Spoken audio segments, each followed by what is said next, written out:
दोस्तों नमस्कार। इस देश में किसानों पर 17 लाख करोड़ से ज्यादा का कर्ज है। इस देश में बीते 10 बरस में कॉरपोरेट और बड़े उद्योगपतियों का तकरीबन 16 लाख करोड़ रुपया कर्ज माफ कर दिया गया। इस देश के भीतर में नौकरियां मिलना तो दूर, जो पब्लिक सेक्टर से नौकरी चलती चली गई यानी हाथों से निकलती चली गई, उसकी तादाद भी इसी दौर में 75 लाख से ज्यादा की है। और अगर कॉरपोरेट सेक्टर के भीतर पक्की नौकरी को किस तरीके से कॉन्ट्रैक्ट में बदल दिया गया, तो उसकी तादाद भी इसी दौर में कम से कम 80 से 90 लाख की है। इस देश के भीतर में मजदूरों को जो न्यूनतम मजदूरी मिलनी चाहिए, वो जम्मू कश्मीर में भी नहीं मिलती है।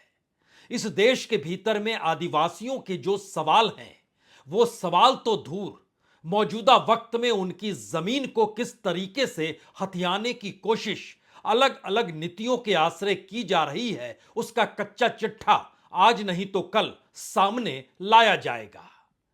इस देश के भीतर में शहर के अंदर जो तमाम लड़के पढ़ने आते हैं, वह किस रूप में रहते हैं, उनके पास पैसा बचता है या नहीं बचता है, और उसके बाद परीक्षा देते वक्त अगर पेपर लीक होते चला जाता है, तो फिर इसकी जिम्मेदारी कौन लेगा? सरकार नहीं लेगी तो कौन लेगा? आप सोच रहे होंगे ये सारे मुद्दे तो आपने रोज सुने हैं, लेकिन भारत के लोकसभा चुनाव में यह पहला मौका है जब दूसरे राजनीतिक दल नहीं बल्कि सत्ताधारी राजनीतिक दल से छोड़कर जो भी कांग्रेस में शामिल हो रहा है, वह इन मुद्दों का जिक्र कर रहा है। और कई दूसरे ऐसे नेता हैं जो अपनी पॉलिटिकल पार्टी बनाकर चला रहे थे, वह भी पहली बार शामिल होते वक्त उन मुद्दों का जिक्र कर रहे हैं जिन मुद्दों का जिक्र इससे पहले चुनाव में होता नहीं था। और दूसरी तरफ इस देश के भीतर में सत्ताधारी दल यानी बीजेपी जिन मुद्दों को उठा रही है, वह मुद्दे कहीं दूसरी जगह से नहीं या इस देश की गवर्नेंस से नहीं, बल्कि राहुल गांधी के भाषण से निकले हुए शब्दों के आश्रय इसको मुद्दा बनाने की कोशिश है। और प्रधानमंत्री नरेंद्र मोदी लगातार जो दक्षिण भारत में इस दौर में यात्रा करते चले गए, उस दौर में भी उन्होंने सिर्फ और सिर्फ एक ही मुद्दे को सर्वोपरि रखा, और वो मुद्दा भी राहुल गांधी के भाषण से निकला था। तो दो बातें यहां पर बहुत साफ तौर पर इस चुनाव को लेकर समझ लीजिए। इस देश के भीतर में कोई मुद्दा मायने नहीं रखता है राजनीतिक तौर पर, ऐसा सत्ताधारी दल को लगता है, और इसीलिए उसने जो पूरी बिसात बिछाई वो 2047 में भारत के विकसित राष्ट्र होने को लेकर बिछाई। लेकिन दूसरी तरफ जनता के भीतर जो सवाल है, उन सवालों के आमने सामने जब कोई भी नेता, चाहे वो गांव में हो चाहे शहर में हो, वो कहीं पर भी हो, जब उन सवालों का सामना उसे करना पड़ता है तो उसे लगने लगता है कि कहीं वह चुनाव लड़ने मैदान में आ गया तो फिर उसे जीत मिलेगी नहीं अगर इन सवालों का जवाब उसने नहीं दिया तो। आज बड़ी तादाद में कांग्रेस के साथ कई नेता जुड़े। इन नेताओं का अपना अपना राजनीतिक प्रभाव है, और राजनीतिक तौर पर जिन मुद्दों को वो उठा रहे थे, वो मुद्दे राहुल गांधी की यात्रा के वक्त में लगातार, राहुल गांधी न्याय यात्रा का जिक्र हो या भारत जोड़ो यात्रा का जिक्र हो, उन दोनों परिस्थितियों में वह उन्हीं मुद्दों को उठा रहे थे जो इस देश के आम लोगों से जुड़े हुए हो। और दूसरी तरफ क्या यह कहा जा सकता है कि इस दौर में अगर राहुल गांधी चुनावी रैली ना करें, भाषण देना बंद कर दें, तो फिर मुद्दों की कमी आ जाएगी और कोई ऐसा मुद्दा बचेगा ही नहीं जिसके आश्रय मौजूदा राजनीतिक सत्ता इस बात का जिक्र भी कर सके कि उसने बीते 10 बरस में क्या कुछ किया। क्योंकि एक लंबा कच्चा चिट्ठा है, और उस कच्चे चिट्ठे के दायरे में इस देश के भीतर में जो खास तौर से कॉरपोरेट के साथ सत्ता की यारी है, उसके आंकड़े और उसका आकलन भी चौंकाने वाला है। तो क्या यह माना जाए कि इस दौर में बीजेपी के लिए कॉरपोरेट से करीबी या उसके पैसे से यारी या उसके जरिए नीतियों को इस देश में अर्थव्यवस्था का हिस्सा बना देना, और दूसरी तरफ चुनाव आयोग की बड़ी भूमिका, उस भूमिका के तहत आज सुप्रीम कोर्ट में सत्ता को कहना पड़ गया, यानी सरकार को कहना पड़ गया कि क्या वाकई चुनाव आयुक्त स्वतंत्र नहीं होते हैं? वह तो स्वतंत्र होते ही हैं, और उनकी स्वतंत्रता में जजों की दखल अंदाजी क्यों होनी चाहिए? अगर नियुक्ति सरकार कर रही है तो इस पर आपत्ति क्यों होनी चाहिए? क्या बिना जज के किसी अगर चुनाव आयुक्त की नियुक्ति होती है तो क्या वो गलत होगी? यानी स्थिति कहां पर है, यह पहले राउंड में समझ लीजिए। अब उसके बाद आइए कि इस दौर का अनूठा सच क्या है। सबसे अनूठा सच यह है कि इस दौर में राहुल गांधी के भाषण को डिकोड करने के लिए बीजेपी की टीम लगी रहती है, और उसमें से किसी भी शब्द के आश्रय अगर राष्ट्रीय और राजनीतिक तौर पर उस मुद्दे को उछाला जा सकता है तो उसको उछालना है, बार बार उछालना है। और यह काम बीते 48-52 घंटों से इस देश के भीतर में प्रधानमंत्री कर रहे थे। अब वो बात खिसकते खिसकते कैबिनेट मिनिस्टर्स तक आ गई और सभी को कहा गया, आप इस मुद्दे को तूल देते रहिए, अगली रैली का इंतजार किया जाएगा जब राहुल गांधी कुछ बोलेंगे। कौन क्या कह रहा है हम इस पर आए, उससे पहले हमें लगता है इस देश की एक तस्वीर देख लीजिए। झारखंड के भीतर आदिवासियों का सवाल है, बिहार के भीतर ओबीसी और नौकरी का सवाल है, जम्मू कश्मीर के भीतर मजदूरों को न्यूनतम मजदूरी और उनके हक का सवाल है। इस दौर में तेलंगाना के भीतर जो सवाल लगातार उठ रहा है, उसमें बीते दिनों बीजेपी की राजनीति या रणनीति ने जो भी तेलंगाना को लेकर सवाल खड़े किए, उन सवालों के साए तले भी तेलंगाना में जो बीजेपी के लोग हैं वह विचलित हैं। इस दौर में अलग अलग प्रदेशों के मद्देनजर युवाओं की नौकरी हो, किसानों का कर्ज में डूबना हो, एमएसपी का ना मिल पाना हो, मजदूरों को इस दौर में मनरेगा में भी काम ना मिल पाने की स्थिति हो, इन तमाम बातों का जिक्र करते करते अगर वह तमाम लोगों के जुबान पर इस दौर में राहुल गांधी की यात्रा है, तो इसका एक मतलब बहुत साफ है कि राहुल गांधी की यात्रा का रंग अब दिखाई देना शुरू हो रहा है। जो राजनीतिक तौर पर अगर इस देश में मुद्दा बन गया तो फिर इस देश में आम लोगों के मुद्दे सत्ता पर आकर खड़े हो जाएंगे। जरा कल्पना कीजिए कि बिहार में पप्पू यादव जन अधिकार पार्टी चलाते थे, आज वो शामिल नहीं हुए बल्कि उन्होंने अपनी पार्टी को ही कांग्रेस में मर्ज कर दिया। उसके तुरंत बाद जेपी पटेल सामने आए। जेपी भाई पटेल जो कि मुख्य सचेतक के तौर पर झारखंड बीजेपी में वहां के मांडू से वह चुनाव पिछली बार एमएलए का जीते थे। उनके पिता टेकलाल महतो जो राजनीतिक तौर पर जिनको मान्यता बीजेपी भी देती रही है। इसी दौर में जम्मू कश्मीर से चौधरी लाल सिंह वह भी शामिल होते हैं। अमरोहा से जीते हुए बीएसपी के टिकट पर पिछली बार दानिश अली भी शामिल होते हैं। यानी एक लंबी कतार है, लेकिन इस कतार के साए तले आखिर वही मुद्दों का जिक्र अब क्यों हो रहा है जो कि यात्रा के साथ खत्म हो जाना चाहिए था, और यह मान लिया जाना चाहिए था कि जब तक यात्रा चल रही है तब तक उसका जिक्र है। तो क्या इस दौर में मीडिया की भूमिका उन तमाम मुद्दों को गायब करने पर लगी है और लगातार उन मुद्दों को दिखाने पर हावी है जो कि इस दौर में बीजेपी चाहती है? क्योंकि पप्पू यादव जब आज बैठे तो किन बात का जिक्र कर रहे थे, इसको जरा सुनिए। इस दुनिया के सबसे संघर्षशील व्यक्ति, मैं समझता हूं कि वर्ल्ड के हिस्ट्री में 4,000 सवा 4,000 किलोमीटर पैदल, 6,000 किलोमीटर बाय रोड, आज तक की हिस्ट्री में जब आदमी ट्वीट पर सबको सब कुछ बता देता हो, एक रूम से दूसरे रूम, वहां एक हाफ गंजी में माइनस में चलने की हिम्मत और एक दुनिया के सबसे बड़े तानाशाह के खिलाफ आवाज और लड़ने की हिम्मत जो जिस व्यक्ति में, वो आदरणीय राहुल गांधी जी, वो संघर्ष के प्रतीक राहुल गांधी जी।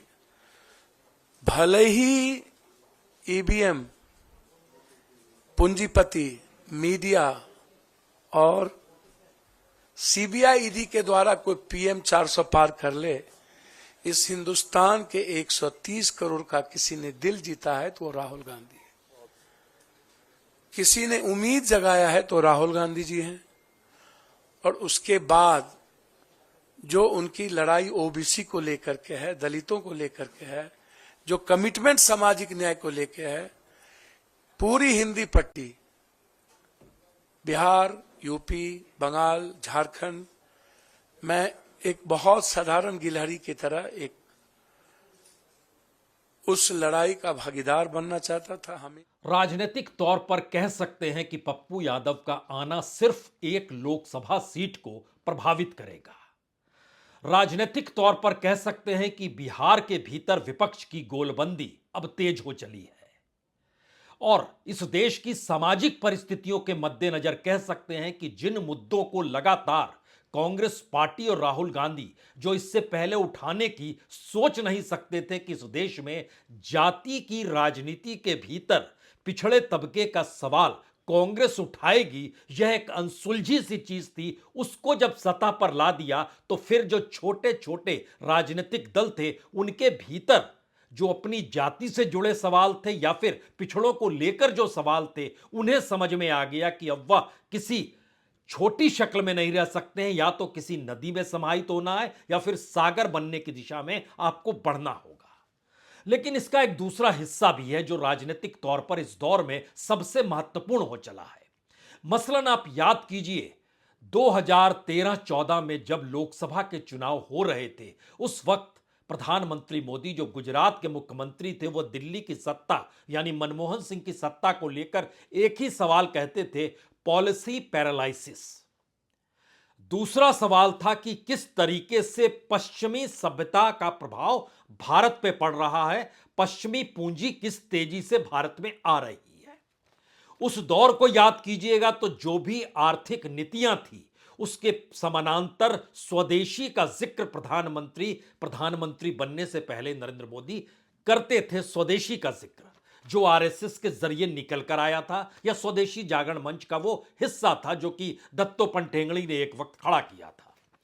लेकिन आज की तारीख में वो पॉलिसी पैरालाइसिस के बाद कॉरपोरेट का आना और कॉरपोरेट की पूंजी का महत्वपूर्ण होते चले जाना और इस दौर में इस देश के छिटपुट मुद्दे जो कि सामाजिक और आर्थिक तौर पर इस देश की बहुसंख्य जनता को प्रभावित कर रहे हैं, ये हर कोई जानता है। और ऐसा नहीं है कि सत्ता की आंखें बंद हैं। और जब इस दौर को आप परखना शुरू करेंगे तो हो सकता है आपके जहन में इस देश के बैंकों को लेकर भी सवाल उठे। सवाल सबसे बड़ा यह है कि आखिर इस दौर में बीजेपी राजनीतिक तौर पर किस मुद्दे को जनता के सामने ले जाए। खुद प्रधानमंत्री मोदी एकमात्र चेहरा है, अपने तरीके से वो चुनाव प्रचार करते हैं, उनकी मौजूदगी हर जगह होनी चाहिए। इसके लिए अब आर्टिफिशियल इंटेलिजेंस का भी उपयोग होने वाला है। वर्चुअली वो हर जगह नजर आए। इस चुनाव के दौर में एक ही व्यक्ति प्रचार करते हुए बीजेपी के शख्स के तौर पर नरेंद्र मोदी हो, इस दिशा में वो लगातार काम बीजेपी कर रही है। और दूसरी तरफ जो टीम लगी है वो राहुल के भाषण का इंतजार कर रही है कि वहां से किस मुद्दे को उठाया जा सके। दो बातें साफ हो गई। पहली बात, राहुल गांधी के बगैर प्रधानमंत्री मोदी की चुनावी रैली सफल नहीं हो सकती है। और मुद्दा कहीं अगर राहुल गांधी ना बने तो फिर राजनीतिक तौर पर बीजेपी असफल हो जाएगी। यानी जरूरत इस दौर में राहुल गांधी की है, क्योंकि राहुल गांधी की मान्यता या राजनीतिक तौर पर उनकी लोकप्रियता या उनकी पहचान जो राष्ट्रीय अंतर्राष्ट्रीय तौर पर बनी है उसको अपने साथ लेना ही होगा। इस दिशा में बीजेपी बढ़ चुकी है।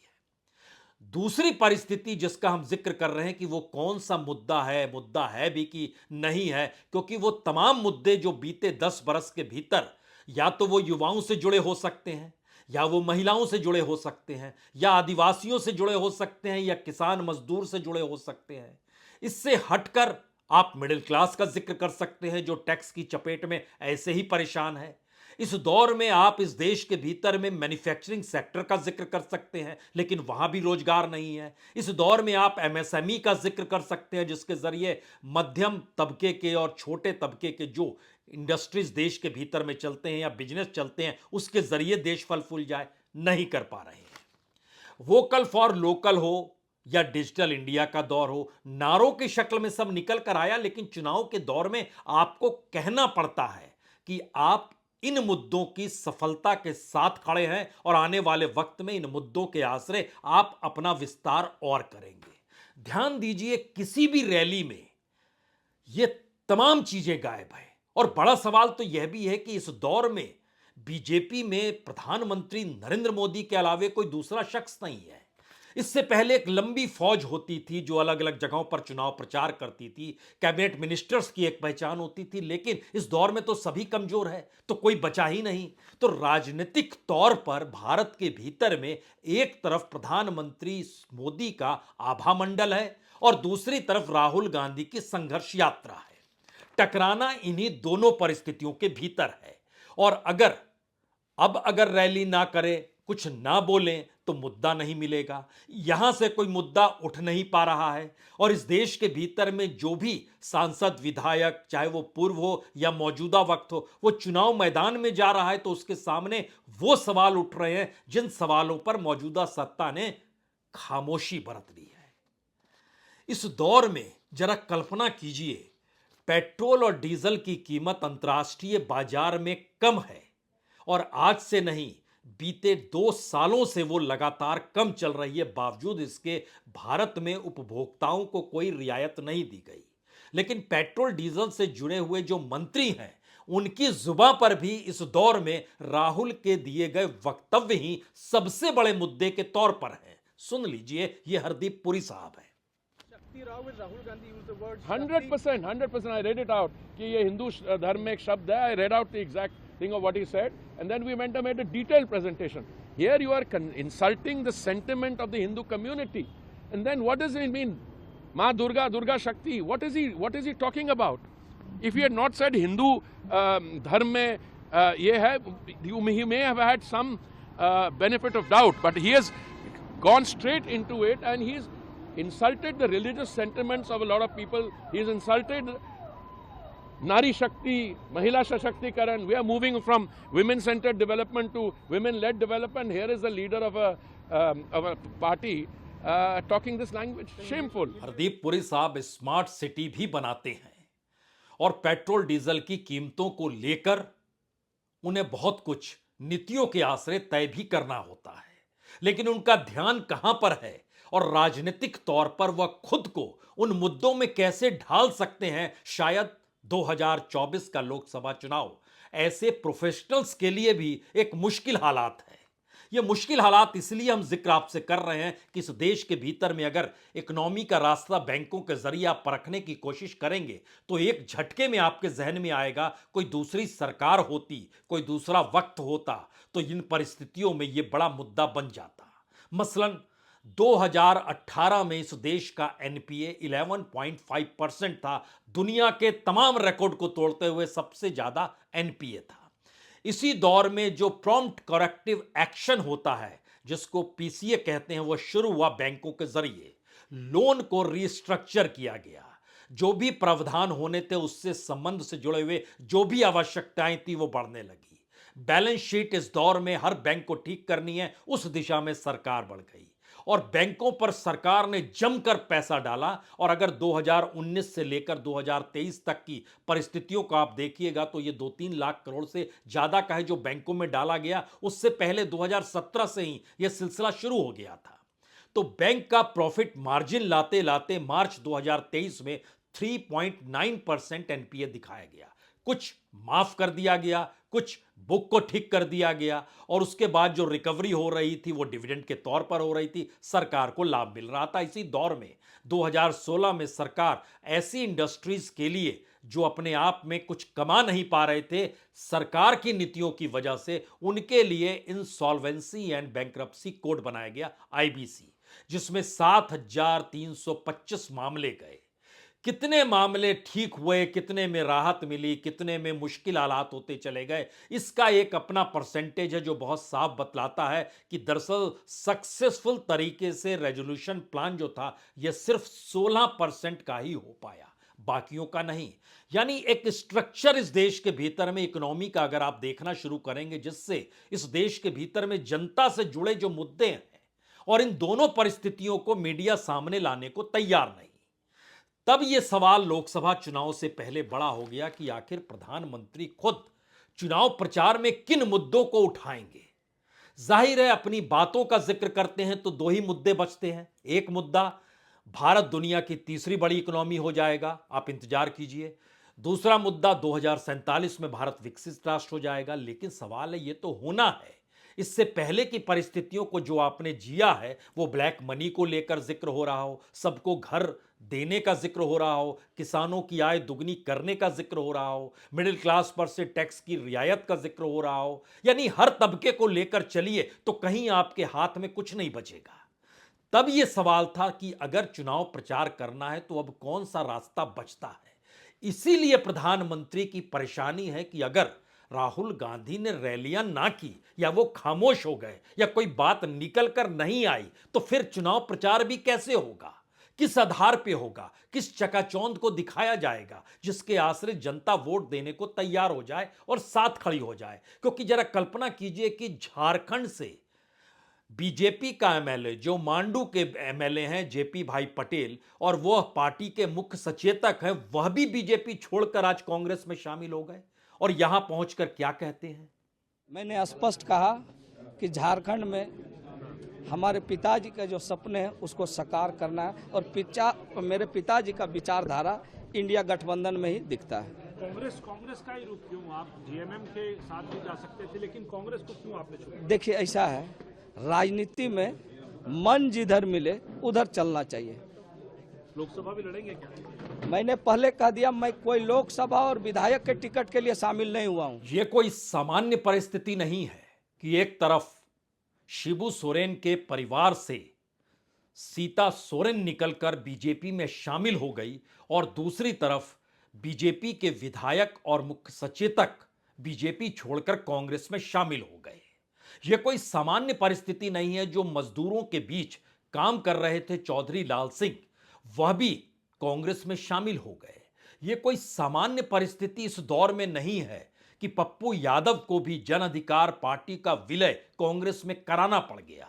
यह कोई सामान्य स्थिति नहीं है कि हरियाणा के सांसद भी बीजेपी छोड़कर कांग्रेस में शामिल हो जाएं। दरअसल सामान्य और असामान्य राजनीति के बीच जिस लकीर पर इस देश के लोग खड़े हैं, उनके सामने सबसे बड़ा सवाल इस दौर में यही है, क्या वाकई सत्ताधारी पार्टी यानी मोदी सरकार, उनके कैबिनेट मिनिस्टर्स इस देश से जुड़े हुए सवालों पर कुछ पूरे चुनाव में कहेंगे या नहीं कहेंगे।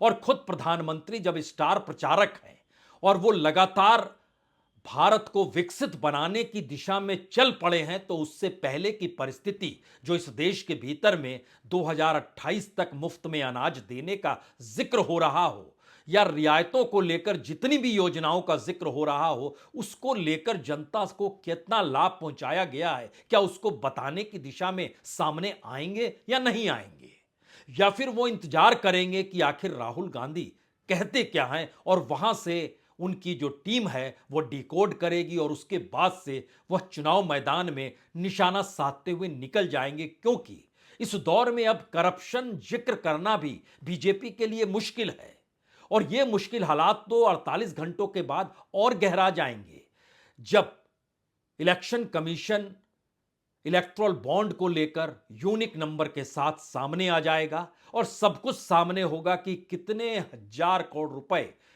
किस कॉरपोरेट ने कितने बीजेपी को दिए, दूसरी पॉलिटिकल पार्टी को दिए, और उनका रेशियो अभी तक जो है वो 60-40% का है। सत्ताधारी के पास 60% और बाकी सभी के पास 40%, यही रेशियो अभी तक चल रहा है। तो फिर करप्शन मायने रखता नहीं है, भ्रष्टाचार और ब्लैक मनी मायने रखती नहीं है, इस देश के भीतर में कॉरपोरेट की लूट मायने रखती नहीं है, शेल कंपनी या अंतर्राष्ट्रीय तौर पर पैसे को घुमाना मायने रखता नहीं है, बेरोजगारी हो, पेपर लीक हो, किसानों की आय हो, मजदूरों को मिलने वाली मजदूरी हो, युवाओं के सामने परिस्थितिवश बेरोजगारी का आलम बड़ा होता जा रहा हो, ये मुद्दे नहीं हैं, तो फिर चुनाव किस दिशा में जाएगा?